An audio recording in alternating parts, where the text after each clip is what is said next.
Hello, everyone. Welcome. Welcome.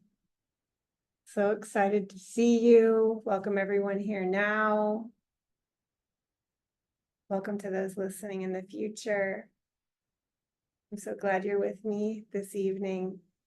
I'm excited to share with you everything that wants to come through.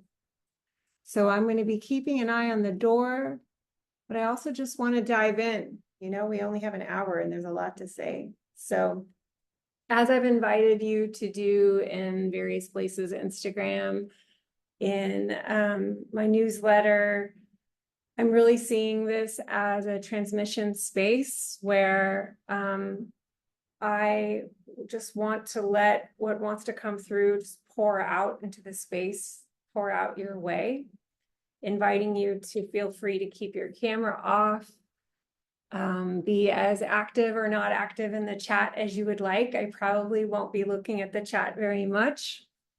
And I'm just really gonna go into that speaking space that I can get into sometimes, and it's a very happy place for me.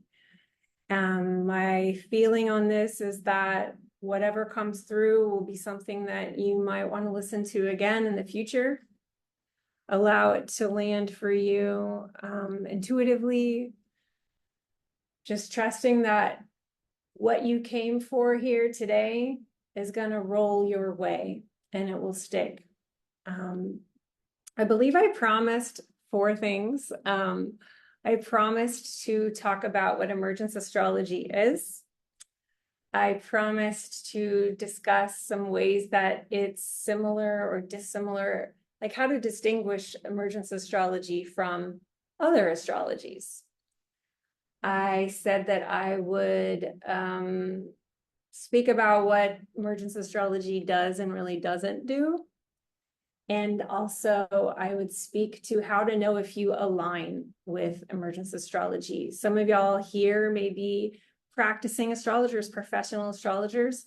Some of you may be astrology students, and some of you may be folks who are finding their way into astrology and feeling called towards it. Maybe you felt called towards my voice and you want to hear what do I have to say about emergence astrology.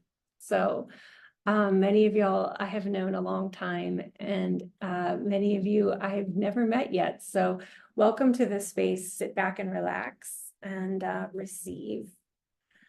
I can tell you in terms of alignment, something to look out for is, I would say there's like three things that can happen.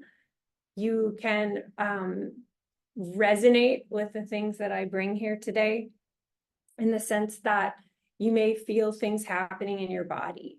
You may feel a kind of expansiveness or a warmth or an opening that comes forward for you.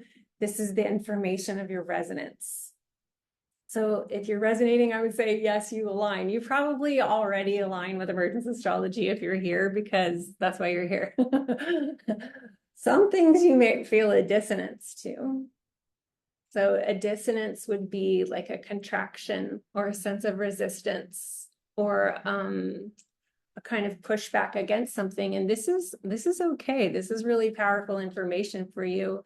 It doesn't really suggest a misalignment so much as that maybe there are parts of you that they're like different parts of you that hear different things from what I'm saying. And dissonance is really, really important. And I'm not here to fight that or disprove it or convince you not to dissonate. And then there's neutrality. There's like hearing things and just like not feeling anything. Probably you will feel a resonance or a dissonance throughout. But those are the ways I think are most helpful for me when I'm feeling into like, does this align with me? It's just the body's information. So here we go. Let's jump in. As you know, I have a year-long class on emergence astrology inviting you in. That's starting June 20th. Early bird is tomorrow and Friday. Yes, I'm actually going to drop the link in now for those of you who are already a yes, and you heard that I'm giving 10 workbooks away to the people that sign up first. So I'm just going to put it here, and I'll give it to you again at the end. I'll also email it out. And some of you are really wanting this, you're hungry for this, and some of you just know that any interaction that you're having with my work and with my voice is you being into emergence astrology. You're experiencing it whether you join the class or not. All right. Okay, yeah, I thought I saw somebody coming in. Okay, so the first thing that I want to say that I think feels really true for me about emergence astrology is there is no right and wrong ways here.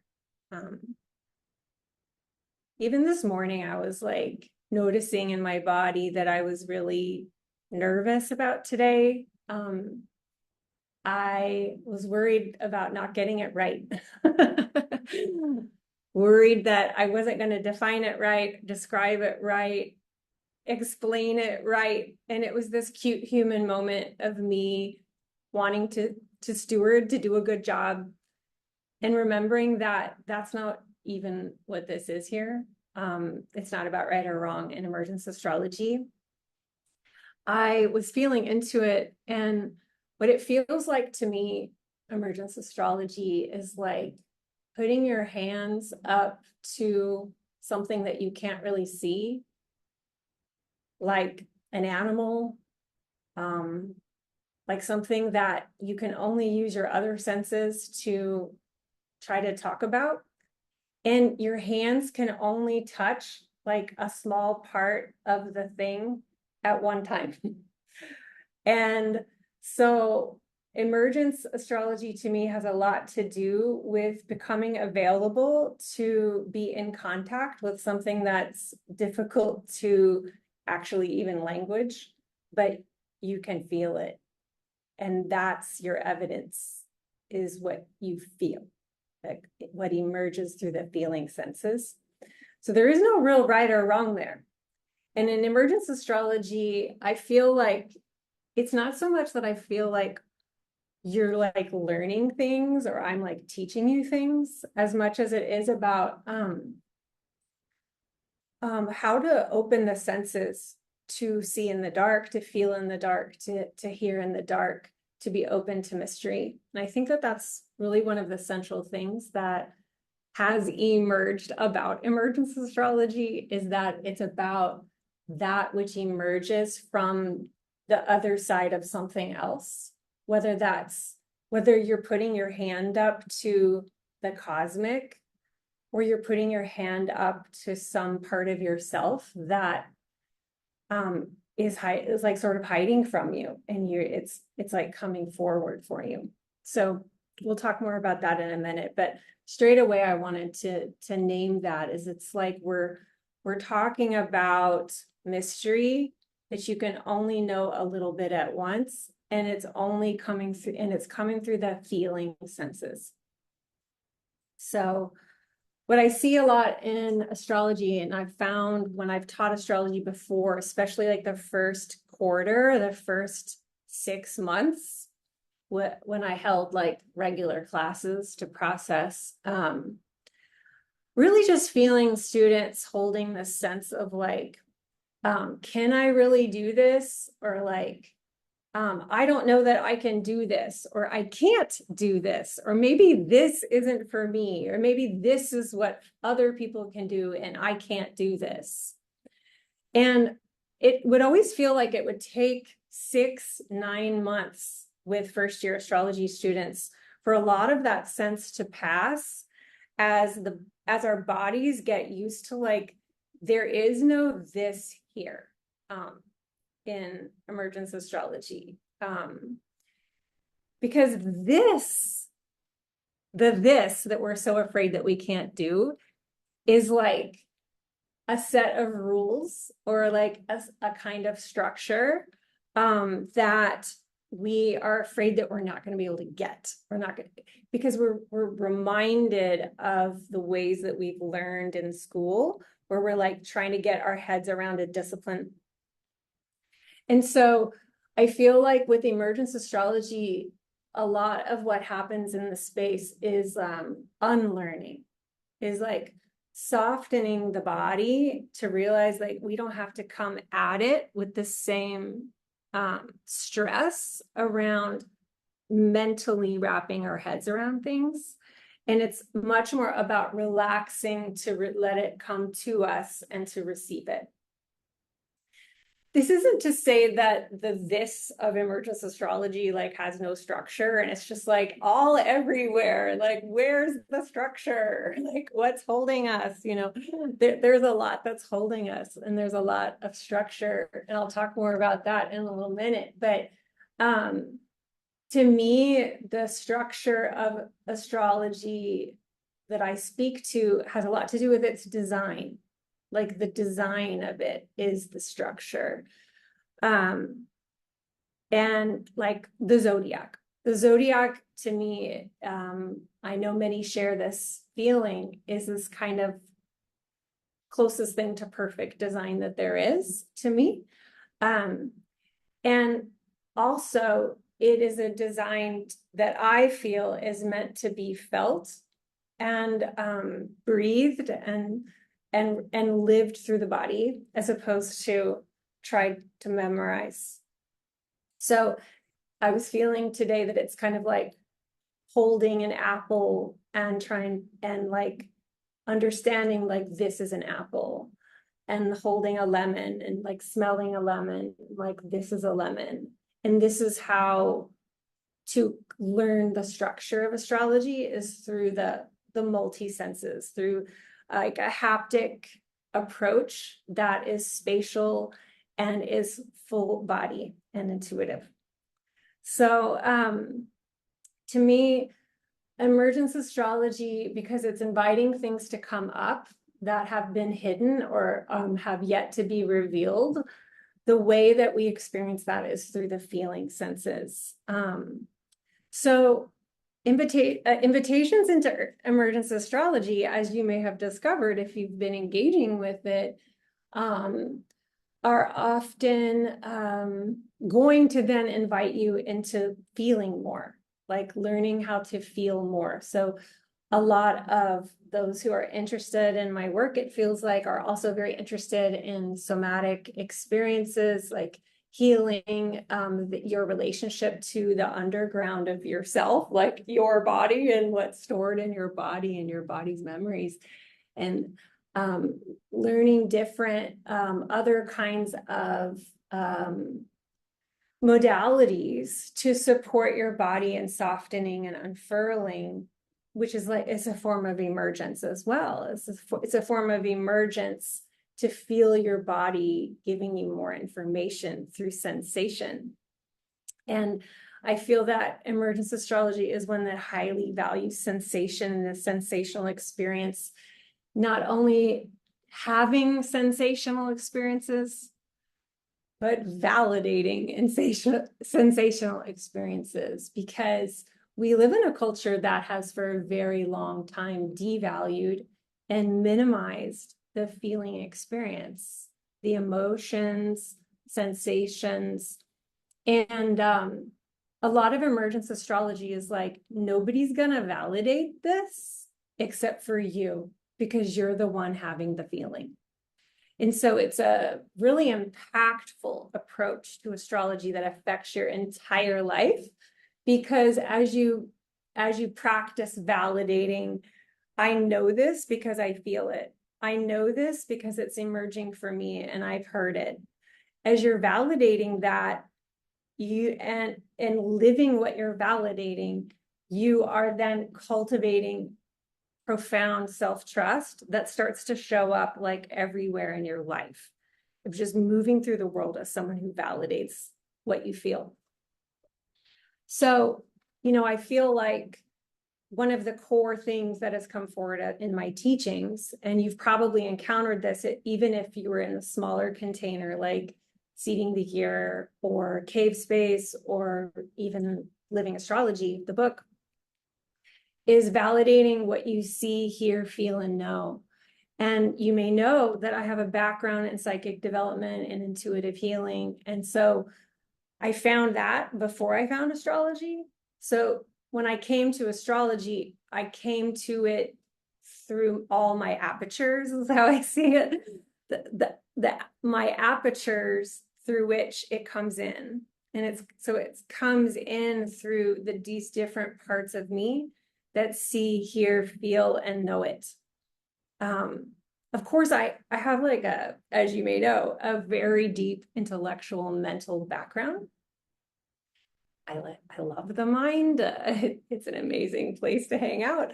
But astrology has always felt more forward as a feeling approach that I hand to my mind. I hand to my mental self to articulate, to communicate, to share via the English language what is coming in through these other parts of me that I see through noticing. And so many of y'all may have heard me talk about a noticing practice, which is something, it's just the daily deal. It's the daily devotion for me, which is being someone who's willing to name and notice what I see, hear, feel, and know in everything, not just astrology, because astrology isn't separate from everything else in my life.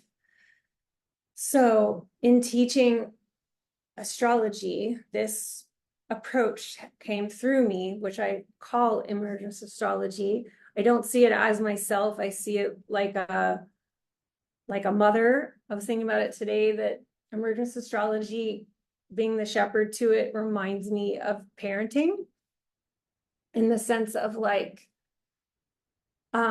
engaging with this thing as a separate being from myself, but also kind of looks like me and like reminds me of myself in some ways, and then other ways like I'm listening to it to tell me what it is, and not try to control it or manage it or make it be something that I think it should be, when emergence astrology is like growing up and is reaching all these other humans and becoming informed through relationships in different ecosystems, in different classrooms, and even beyond me, with individuals reading living astrology in their beds, or like listening to things I've said way away from me. I'll never meet them.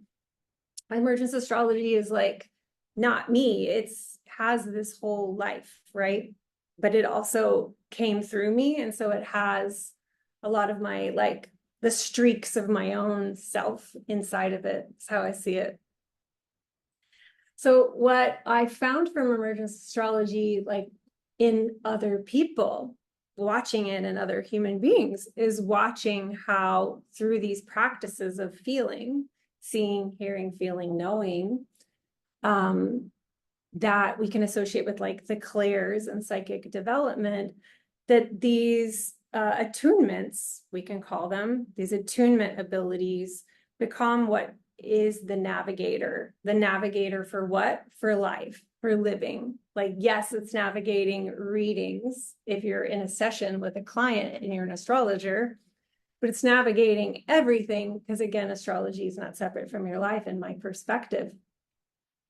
And ultimately, because the feeling sense is most centered in the heart, what emergence astrology is about navigating life from the heart, which connects it to the sun. And this connects us to our solar system and to stars. That this language is helping us to open our hearts, because this is how we can live as feeling beings, attuned to responsiveness in the present moment, and just navigating responsively to whatever comes up, trusting ourselves and trusting that we're being held. And it feels really valuable to do this work right now, given that I feel that as humans, there's a lot of grief in this world at how disconnected we are from our hearts, and how afraid we are to be led by them. So this process of letting emergence astrology in really is a heart opening experience, which is very confrontational, because we have set up a lot in our egoic self to protect us from doing that. So we just encounter those things as we go. So as the emergence astrology allows us to trust in navigating our way around and respond to that which comes up wherever we are in the moment, because it's emerging in the moment, can't pre-plan it. What it's helping us do is to trust in a relationship to the unknown, because the unknown is what there is. The unknown is what there is. Like, that is the thing that is the unknown. And so it's a ride, the experience of being in emergence astrology. It's like learning how to trust in writing, is what it feels like to me, is learning how to trust that there is power here. We're not powerless, and we're not alone. We're riding, navigating through life, responding to that which comes up, trusting ourselves and trusting that we are held by something very mysterious that is never fully knowable. So what it feels to me is like we're in relationship to both sentience, aliveness everywhere, like earth stuff, and we're in relationship to divinity, cosmic stuff. So it feels to me like it's like, what are we caring about in emergence astrology is like really getting strong and strengthening that vertical channel of above and below, not just above and below, like being with it together. And then the horizontal channel of within and without, being with ourselves and with everything that is around us, everywhere we go, in a rhizometric way, where we're like nodes to the other nodes all around us. So to me, emergence is what pokes through from the other side, that's wanting to be revealed. From what? From above, from below, including our bodies. What's below in our bodies? Above, the galactic, the cosmic, the planets, the ancestral, which to me feels very body and cosmic. And within and without is like, we're social beings who live here together. And the self is in the collective, and the collective is in the self. And we have to include ourselves in astrology. Like, we are part of it. As to me, we're not separate from it, and we're not separate from the cosmic. So this way of living in the ride is a very open state. It's an open state in order to be responsive. But how do we trust in being open when we've been hurt? How do we trust in being open when we live in fairly toxic and oppressive systems? There's a lot that makes it very scary to be open, which is why emergence astrology is very interested in supporting the human in astrology, and being available to active listening and active responding to everything that goes on, to grow this trust that I can live openly because I trust. Something that I was hearing from my guidance is, I'm just going to tell you, I'm going to sing it because this is how I heard it. Astrology has a this side, and the that side. And what that means to me is that what they were showing me is like, just like most of life, we have like the visible and the known and the logical and the rational and the structured that we can see. And that's the this side of astrology that is like, let's learn about aspects, and like, let's learn about the house system, and like all the different things about astrology that are like textbookable, and like testable in conversation. And that's important. That's awesome. Thank goodness, how many humans have been helping us build this? That's amazing. And it has a that side, which to me is like this other mysterious thing that comes through when we're listening and cultivating a relationship to astrology and trusting that it's not fully knowable. I can't see that side, like in my side of the world. And so how could I possibly profess to know everything about it?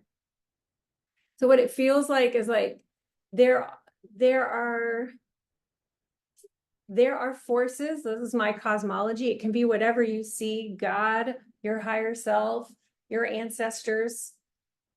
Trusting that there's something that's supporting us from the other side. Something is supporting us from the other side that is really excited that we're listening and wants to like basically feed us through these like the whatever the holes are in the tapestry on the other side of the scene. So yeah, how does that feel? I'm just inviting you to just notice right now, like what's coming up for you and how this feels.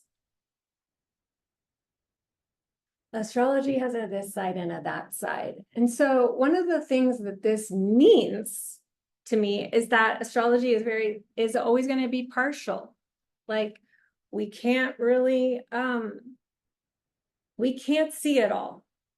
We can only like, the way I see it is like we experience chords in this larger song. Like astrology is like the music, and we experience through, say, transits, the chords. And at any given time, we can't like hear it all, we can't hear the whole thing. We're just hearing what we're experiencing.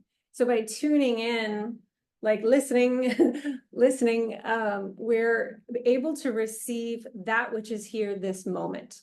That's the thing that's emerging. And in the tuning in, that's how we develop the relationship to the music itself, even though we cannot ever fully understand this whole song. It's always partial. So anything in a book, you pick up a book and you're reading about it, or you go to a podcast and it's like, learn about the 6th house or something. It's always just partial, it's always just this is what we can do. There's no problem with this. This is not a problem. We're going to be partial all the time. We are like attuning to just the right, what comes through here, this moment. And that is so beautiful. That's why we came here, to me, to be humans in a moment, feeling astrology's fullness through the moment as it glides through. That was it, and it's there's a relief that you're never gonna know it all or get it all. Like it's just not gonna happen. It's about feeling what's here now.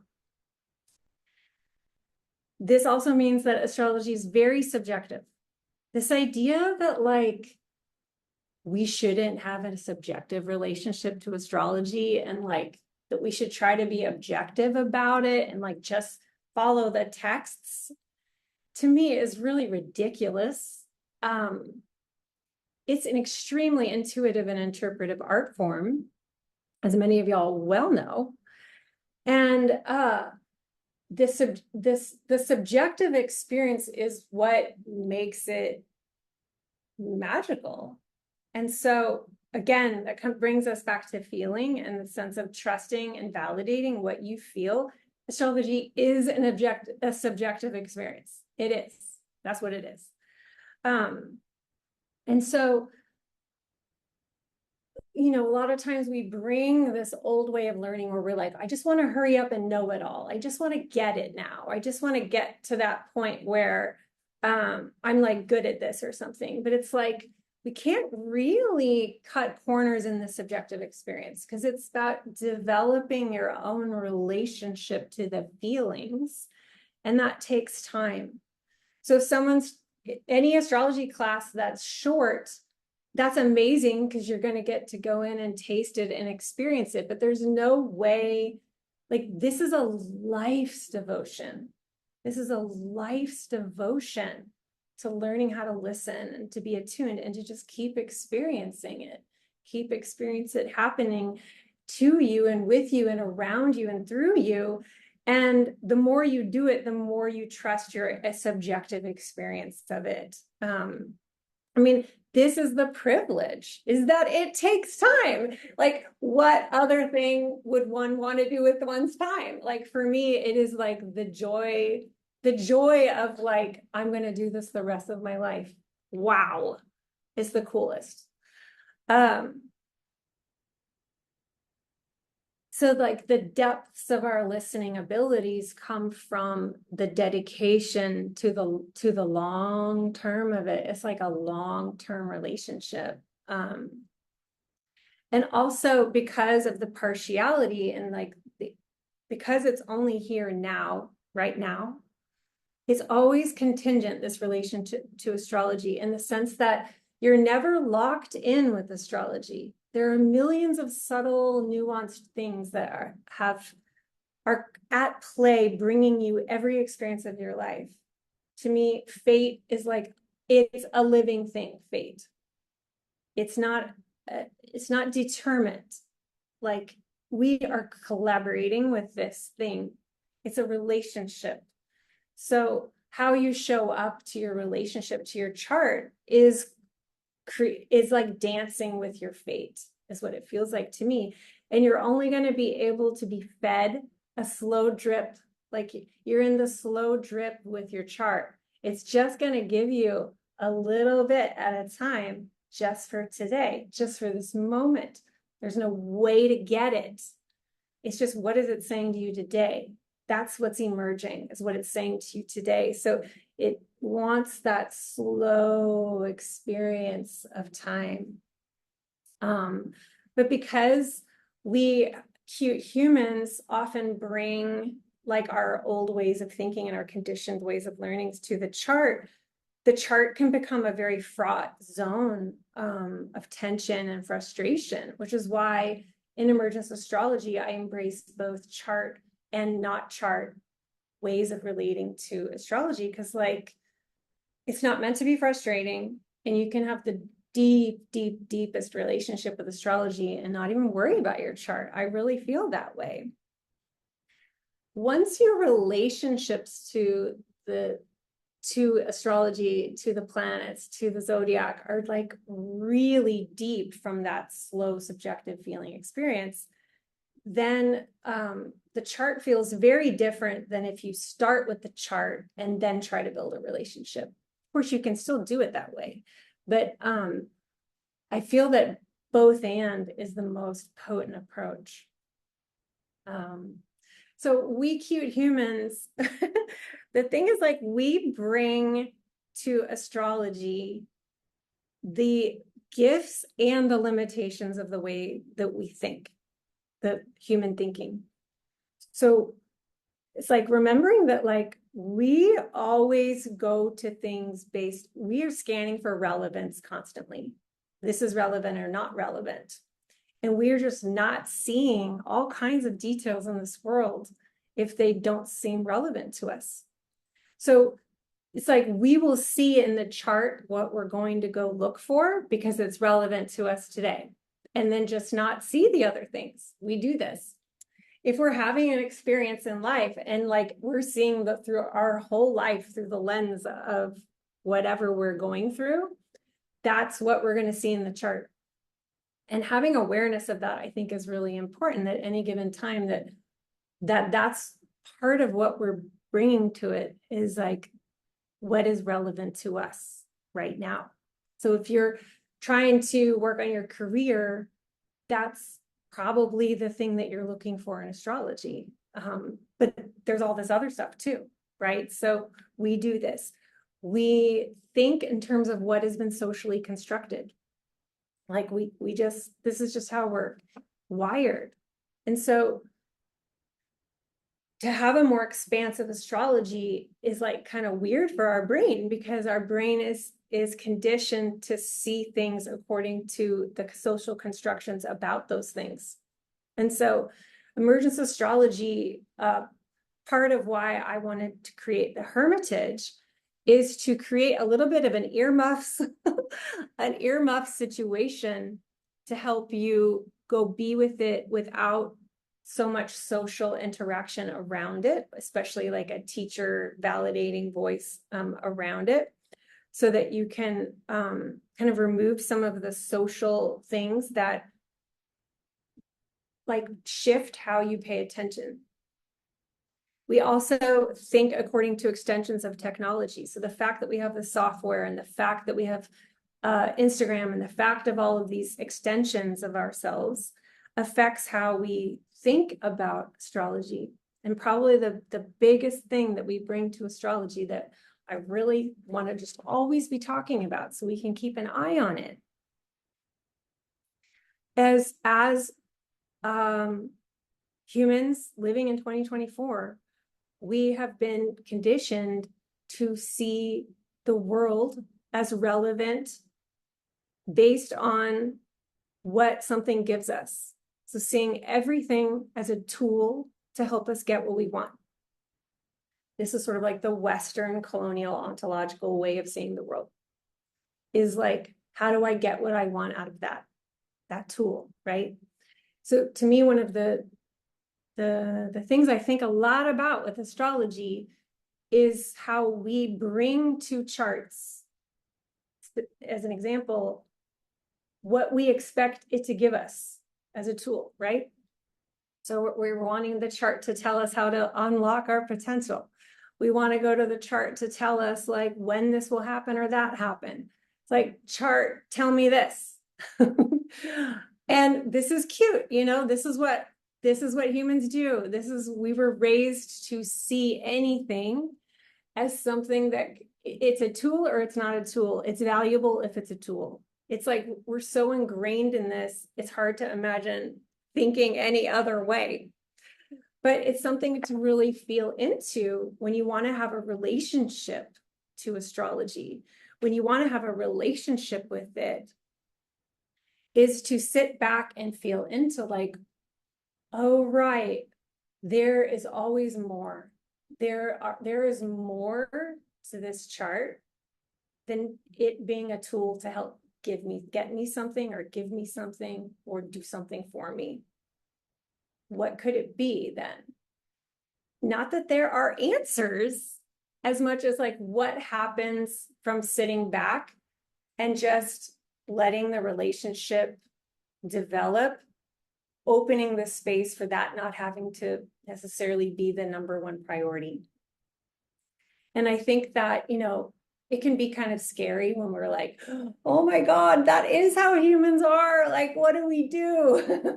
And I think what I come back to is to remember that all of this is really created, I feel, for love.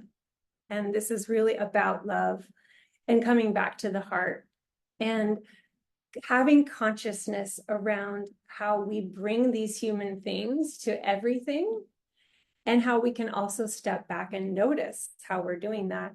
And then what opens up when we sit back. I just keep seeing it as sitting back. Instead of like going into the chart, what is it like to like sit back like in a beanbag and like let something come. And what I've found is that things come, and really, really beautiful, and it's unexpected, and it's wild. And it may not be what you want it to be, and it may not be what you think that you want or need in any given moment.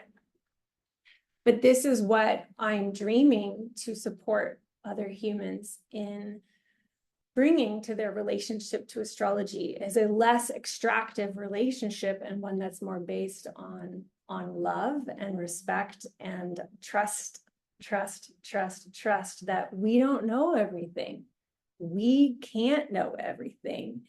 And if there is something on the other side, that side of astrology, what does it want us to see? What does it want to show us? How might it guide us if we're not controlling that process? So I feel like, in terms of like this side and of that side, like you can go to a chart and someone could be like, this is the mission of your life. Like on this side of it, you can see like really powerful things. But I feel like, well, where does that information even go? Like, what do you even do with that? That's the mission. That's my life's mission. That's my potential. Like, what do I even do with this information? And it's like, what if we're not supposed to be getting information? Like, it's not about getting information. It's about something else, some kind of daily devotion to the relationship, letting it feed you, slow drip. Maybe the same thing is what that astrologer can put together in an hour for you, but over so much time, like how does it come through differently? And then it's through that daily devotion that the insights just start to like really roll in, like we're like such insight people with Instagram, like give me the insights. But like insights come from seeing within, and that comes from being inside stillness and silence and surrender, and that is confrontational.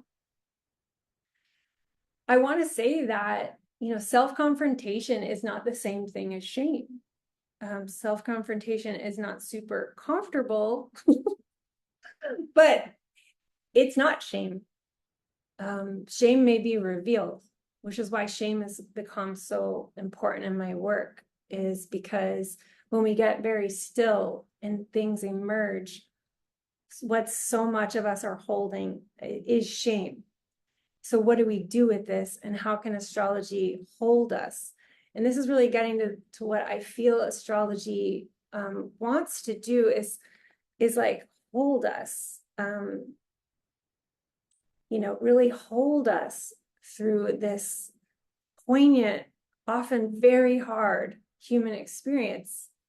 And the dropping back into that hold will change your life, because knowing that you're held like that, I found I'm willing to just take so many more risks, risks with my life, like just fucking going after what I want, because I don't have to figure it all out. Like this night sky is always holding me, and it also is me at the same time, is what it feels like, is like the real face melter. It's like, what? Like we are the, whole universe. And so it's like, fucking go after your life, go participate in it, because you're held, this is what it's like. What does it get you? Like for me, what does it get me? I'm living, like participating in my life, going after things, just like what's emerging is my fucking desire. Yeah. What's emerging is this vision. Let's go for this, and just being in my life, is what comes forward from just feeling that I can't deny it any longer, that I'm held, you know? It's super powerful. I think that so much in the world comes from just this deep disconnection from this truth. And we can always repair this relationship. So yeah, it feels like this slow relational experience of letting astrology in, letting it emerge, helps you grow trust that you don't have to like know what you're going to say in advance. You don't have to have it all pre-planned. You don't have to manage every single thing. You can do things without guarantees, because like guarantees are a fantasy, you know, like they are. Walking with the unknown helps you understand like this fantasy of a guarantee is going to keep me from going after this thing that I want. As an Aries rising, to pull in my chart, it's really important that I'm clear on what I want and I go for it.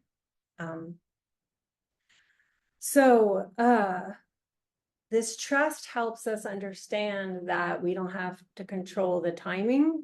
Everything's unfolding perfectly. Fate is living with us and we're walking with it. And emergence astrology is a place to confront all of these things while also loving yourself, because shame on top of shame does not help. Is what I found. And what I sense that my guidance really likes about me and really supports my work, is what it feels like, is they love that I am rigorously available for self-confrontation, and I'm also rigorously self-loving in that process. And so what I invite into my spaces is a space to feel like you can unfurl a bit and see what wants to come forward and have it feel like a love place, rather than a disciplinary space or a shame space or a gotta do it perfectly space. Because when those things are present, we actually cannot open. You know, we cannot open to receive if we think we have to do something perfectly, or we think there's a good, bad way to do it, which is a real problem in the wellness industry. Because a lot of the wellness industry just mirrors business as usual everywhere else, where we're trying to save ourselves from our badness, which is shame stuff. So astrology wants to me, be spoken of in ways that are gentle for the unfurling process to even happen at all. So we can see like what's there, what wants to come forward, what wants to emerge. Usually what emerges is pretty fucking cool, because we're really cool, is what I believe, what I have found. So, you know, I know there are astrologies that can tell you all kinds of things, you know, like I know that there are astrologies that give answers that are really helpful to people. And like, that's awesome. I am not here to cancel or shame other kinds of astrologies, like at all. I just have an extreme resistance to learning astrology where I could do that. It's like I don't even see it. Like I don't understand where people are learning these techniques. Like who's teaching these? I don't know how people learn these things, because it's not for me. You know, it's just not for me. I'm really not that interested in answers, and I'm really not interested in giving you answers, giving clients answers, my mentees answers. I'm really interested in creating this space for things to emerge for the other person. And to the extent that I can create the conditions for things to emerge for somebody else, that is like really impressive and exciting to me. And I feel really good about my work when I feel like that happens. I really have come to see, because in the beginning I was like, how am I going to get all this information to them in an hour? Like it was like, I thought that's what you're supposed to do in a reading, is like give all the information. And I thought from academia, it's like, that's what I do. I talk for 90 minutes and I give you information and then you write it down because we have a test. And it was always super disillusioning because I was talking about art and it was always like, I don't like talking about art this way. That's why I had to leave. The truth is people aren't paying me for information. They're paying me to have an experience of themselves, And I feel like emergence astrology, like beyond me, is a frequency, channel, space, approach, whatever, to cultivate the conditions for anyone to experience themselves differently, because something's emergent that was previously unforeseen and unexpected and maybe remembered and forgotten. And so that is what magic is to me. And so I'm very interested in cultivating a magical space wherever I am, which means we can't know everything, because magic comes through when we don't have certainties and we don't have all the answers. I like to say, would you rather be certain or would you rather be amazed, right? And amazement, that sense of amazement, happens only when mysteries like dribbled forward, and like that's what's emerged, is this like, it's just sprayed up, it's dribbled up, it's come forth like a geyser, and you're like, yeah. So like I can create the conditions for this to happen, but it's really not coming from my information.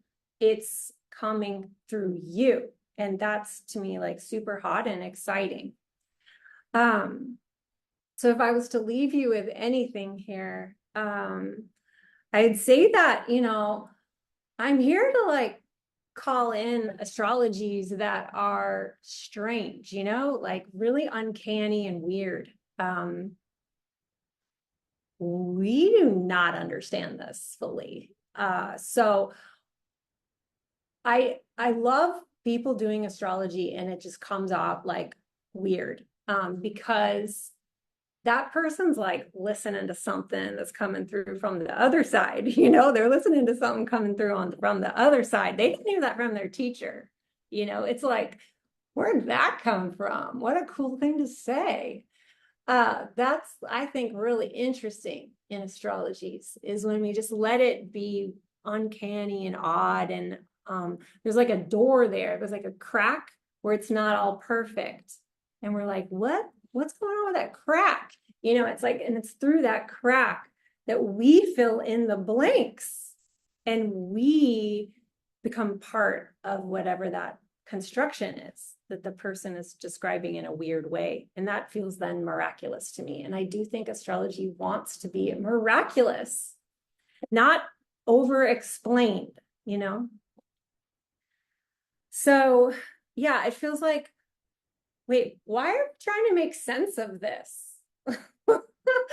Of course we are, because like that's how we were conditioned to think about disciplines of learning and wisdom traditions. But like, why do we need to make sense of this? This is so unexplainable. That's the really cool thing about it. That's why I like to say my favorite thing about astrology is that it's preposterous, is because in that weird kind of like,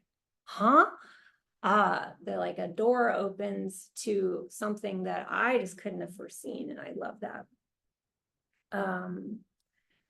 And I also want to close with too, like, I deeply value history and I deeply value tradition. What I'm talking about is not like full blown making shit up from nothing, I do think history is amazing and techniques are super cool. I love reading like super nerdy, translated from the Greek Hellenistic astrology books by Demetra George. But also, I think that it's important to remember that, astrology is written by human beings from their time periods. And they also were writing from their own subjectivities and from their partial position and from like whatever the contingent situations that made them write stuff. And they don't even agree with each other. We don't have agreements in astrology that we all have to like conform to. That's the really cool thing, actually, is there's so much open here for trusting that it's helpful to have like learn about the old techniques of the lot of fortune, and like knowing someone's lot of fortune information and telling them about it is not going to be, in my mind, as potent of an experience as your attunement to them, and like real attunement is the most powerful thing that we can give someone. And so I'm really for like just abandoning all plans as an astrologer for a session if the attunement calls for a human experience, trusting that the chart is in the room and it's going to come through the attunement in an unplanned way. And I may speak the whole lot of fortune thing without ever consciously doing the thing that I had prepared, or letting the client know that it was pre-seen. So those are the types of things we'll get into, especially in like year 2 and 3 of Emergence Astrology, is like space holding magic and bringing this into your professional life if you want that.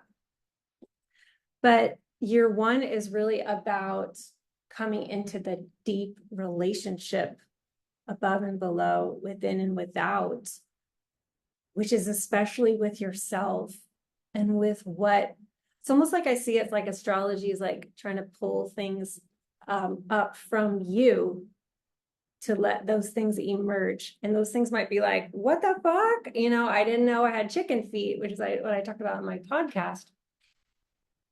But also, yeah, exactly that. That's the kind of stuff that can come forward in that deep listening relationship with astrology, is it just starts letting you see how, just like astrology is always so partial, your understanding of yourself is so partial. Like you can't possibly understand how complex, complicated, nuanced, big, expansive, and beautiful that you are. And when you treat astrology that way, you're also learning to treat yourself that way, and also treating other human beings that way. And in a fractal way, I have found it feels to be creating a more loving world. So thank you so much for being here with me.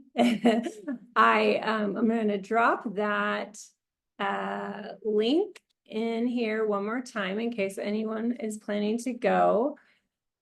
And yeah, just felt really great to share. I get really nervous about these things because I love it so much. But like I said, this morning, I just dropped into the remembering of what this even is all about, which is that it's about attuning to just letting the language move through you as it wants to, and that it's always going to be right on time and feels so good, and it felt so good. So thank you. Thank you, thank you, thank you for supporting Emergence Astrology, coming and listening. Reach out, DMs or whatever, if you have any questions about anything that came through today or about the class. And just so grateful to be in this devotion with other humans. So thank you so much. Bye, all. Thank you.